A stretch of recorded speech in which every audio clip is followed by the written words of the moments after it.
Hi friends, welcome to our channel Winners Vlogs.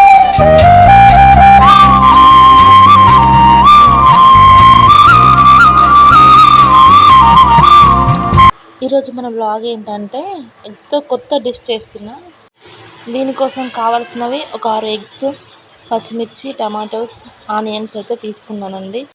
తర్వాత మనం తీసుకున్న ఈ 6 ఎగ్స్ని అయితే ఒక్కొక్కటిగా ఒక చిన్న గిన్నెలో బ్రేక్ చేసుకోవాలి. నేనైతే ఎగ్తో ఇలా ఈ డిష్ చేయడం ఇదే ఫస్ట్ టైం. ఇలా అన్ని ఎగ్స్ని ఒక్కొక్కటిగా బ్రేక్ చేసుకున్న తర్వాత తీసుకున్న మిశ్రమంలో అయితే కొంచెం సాల్ట్ వేసుకొని ఇలా నూడిల్స్ తినే స్పూన్తో లేదా విస్కర్తో బాగా మిక్స్ చేసుకోవాలి. ఈ ఎగ్ మిశ్రమంలో ఉన్న ఎల్లోయిష్ అయితే మిక్స్ అయ్యేంత వరకు మంచిగా మిక్స్ చేసుకోవాలి. మనం ఎంత బాగా మిక్స్ చేస్తే మనకు డిష్ అనేది కూడా అంత పర్ఫెక్ట్గా వస్తుంది. తర్వాత ఈ పొంగనాలు వేసే నాన్ స్టిక్ ప్యాన్ ఉంటుంది కదండి, ఇట్లాంటిది ఇదైతే తీసుకోవాలి. నా వాయిస్లో కొంచెం డిస్టర్బెన్సెస్ అని ఉంటే ఇగ్నోర్ చేయండి ఫ్రెండ్స్. ఎందుకంటే ఫస్ట్ టైం వ్లాగ్ చేస్తున్నా కాబట్టి కొంచెం వాయిస్లో డిస్టర్బెన్సెస్ అనేవి ఉంటాయి. So please ignore my voice. Okay friends, పొంగనాల పాత్రను అయితే స్టవ్ అంటించి కొంచెం హీట్ అయిన తర్వాత అన్ని గుంతల్లో కొంచెం కొంచెంగా ఆయిల్ వేసుకొని ఆయిల్ కూడా కొంచెం లైట్గా హీట్ అయ్యేంత వరకు ఉంచుకోవాలి ఫ్రెండ్స్. ఆయిల్ కొంచెం లైట్గా హీట్ అయిన తర్వాత మనం ముందే మిక్స్ చేసి పెట్టుకున్న ఎగ్ సాలిడ్ని అయితే కొంచెం కొంచెంగా అన్ని గుంతలలో వేసుకోవాలి. నేను ఇక్కడ వీడియో కోసం అయితే చేయి దూరంగా పెట్టి వేసేసరికి సాలిడ్ అనేది కొంచెం సైడ్లోకి వెళ్ళిపోయింది. సైడ్కి వెళ్ళకుండా చూసుకుంటే ఎగ్ పొంగనాలు అనేవి చాలా నీట్గా అండ్ పర్ఫెక్ట్గా వస్తాయండి. అన్ని గుంతలలో ఈ ఎగ్ సాలిడ్ అనేది వేసిన తర్వాత ఒక 2 మినిట్స్ పైన మూత పెట్టేసేయండి. నేను మూత పెట్టడం మర్చిపోయాను. మూత పెడితే ఏంటంటే కొంచెం రౌండ్గా వస్తాయి, పొంగనాల షేప్లో వస్తాయండి. సో ఒక 2 మినిట్స్ మూత పెడితేనైతే బాగుంటుంది. ఈ ఎగ్ సాలిడ్ అయితే వేసిన తర్వాత స్టవ్ అనేది సిమ్లో పెట్టుకోవాలండి. హైలో ఉంటే ఏంటంటే ఈ ఎగ్ పొంగనాలు అనేవి ఇంకో సైడ్ మాడిపోతాయండి. ఒక 5 మినిట్స్ తర్వాత వాటిని మళ్ళీ ఇంకొక సైడ్ టర్న్ చేసుకోవాలి. ఒక్కొక్కటిగా అన్ని టర్న్ చేసుకుంటూ కొంచెం ఫ్రై కానివ్వాలండి. నేను టర్న్ చేసుకున్న తర్వాత అయితే మళ్ళీ కొంచెం ఆయిల్ వేస్తున్నాను, అంటే కింద మళ్ళీ మంచిగా ఫ్రై కావడానికి. ఇవి 2 సైడ్స్ అయితే మంచిగా ఫ్రై అయిన తర్వాత వేరొక ప్లేట్లోకి తీసుకోవాలి. తీసుకున్న వాటిని అయితే నేను మళ్ళీ ఒక్కొక్కటిగా హాఫ్ కట్ చేసుకుంటున్నా. ఇక్కడ నేను వీడియోలో చూపిస్తున్నట్టు హాఫ్ చేసుకోవాలి. ఇలా కట్ చేసుకోవడం దేనికంటే ఇలా కట్ చేసుకుంటే ఏంటంటే మన కారం మసాలాలు పర్ఫెక్ట్గా పడతాయి.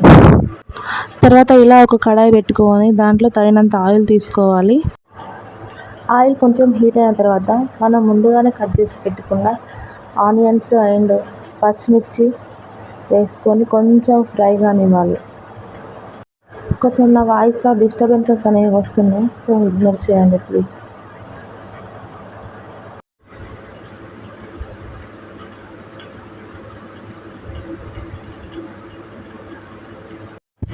ఆయిల్లో ఆనియన్స్ అండ్ పచ్చిమిర్చి అయితే ఫ్రై అయిన తర్వాత కొంచెంగా పసుపు వేసుకొని కలుపుకోవాలి.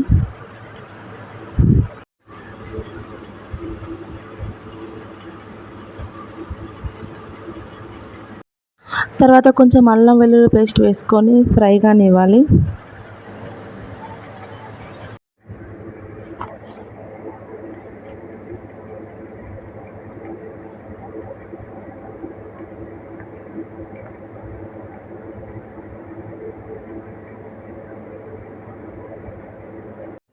తర్వాత కొంచెం కరివేపాకు ఉంటే కరివేపాకు వేసుకోవాలి ఫ్రెండ్స్. నా దగ్గర అయితే కొంచెమే ఉంది, సో నేను ఒక 2 రెమ్మలు వేసుకున్నాను. మీకు కావాలంటే ఇంకొంచెం ఎక్కువ యాడ్ చేసుకోవచ్చు. తర్వాత మిగిలిన ఆనియన్స్ కూడా వేసుకొని ఒక 2 మినిట్స్ మూత పెట్టి మగ్గనివ్వాలి.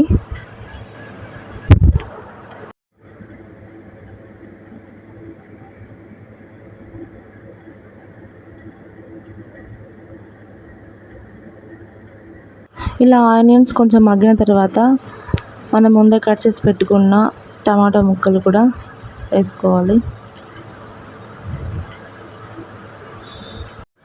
టమాటో ముక్కలు వేసిన తర్వాత మళ్ళీ ఒకసారి అయితే గరిటెతోని కలుపుకోవాలి.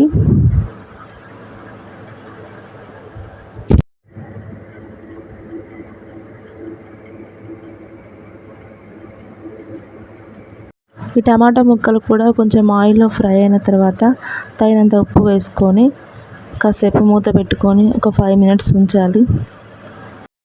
5 మినిట్స్ తర్వాత మూత ఓపెన్ చేసి చూస్తే టమాటా ముక్కలు అండ్ ఆనియన్స్ అనేవి మంచిగా మగ్గిపోయి ఉంటాయి.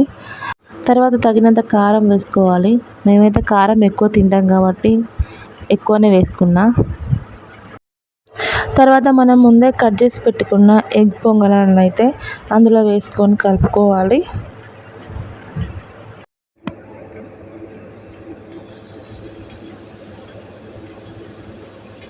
అందులో కొంచెం అవి ఫ్రై అయిన తర్వాత ఒక 2 మినిట్స్ మూత పెట్టుకోవాలి. మూత పెట్టుకుంటే ఏంటంటే కారం అనేది పట్టుకుంటుంది. తర్వాత కొన్ని వాటర్ పోసుకొని ఉడకనివ్వాలి.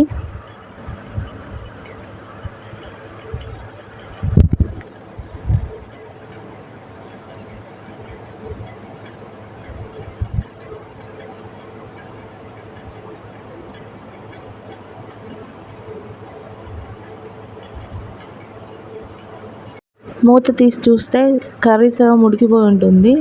అందులో కొంచెం ధనియాల పౌడర్ అండ్ కొంచెం గరం మసాలా పౌడర్ వేసుకోవాలి.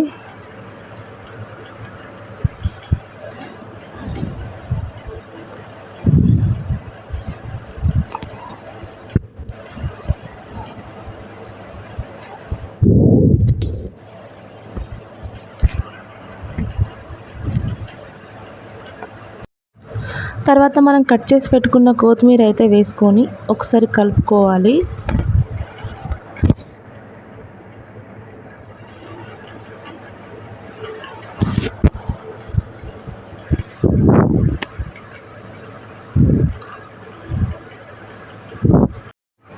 ఒక 5 మినిట్స్ అయితే ఉంచి స్టవ్ ఆఫ్ చేసుకోవాలి.